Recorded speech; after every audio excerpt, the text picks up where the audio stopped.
i-review at i-adjust yung roles natin habang lumalaki ang ating negosyo. Ginagamit nyo pa rin ba yung parehong role revision that you created 3 years ago? Kahit na lumaki na yung negosyo, ganun pa rin ba ang setup ninyo? Let me share the story of Jerry and Mimi who own a car accessories and detailing shop. Nung nag-umpisa sila, yung role division nila made perfect sense.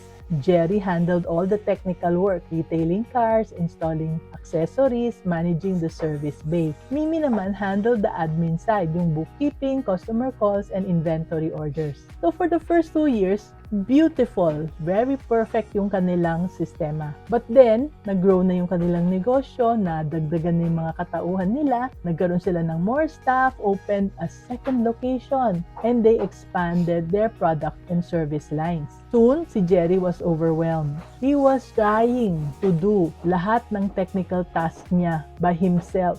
Siya pa rin ang nagtitrain ng bagong staff, managing quality control, and overseeing 2 location. Exhausted siya, working 14-hour days. Meanwhile naman, si Mimi's workload actually nabawasan. Bakit? Well, with better systems, tapos meron na siyang assistant, yung admin task niya naging more manageable na. So one night, si Jerry collapsed sa pagod. Nothing serious, he was just completely burnt out.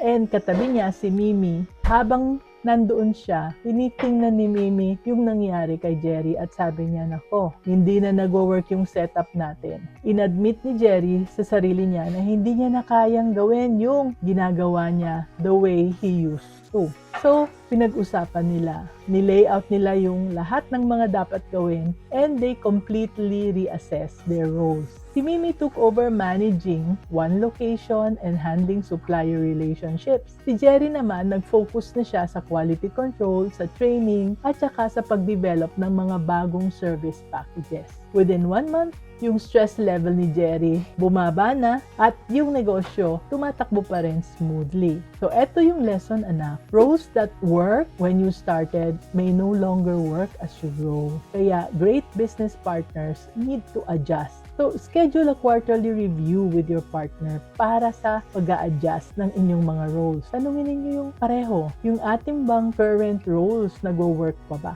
And, of course, be willing to change na walang ego. That's how you become a truly business-minded Pinoy.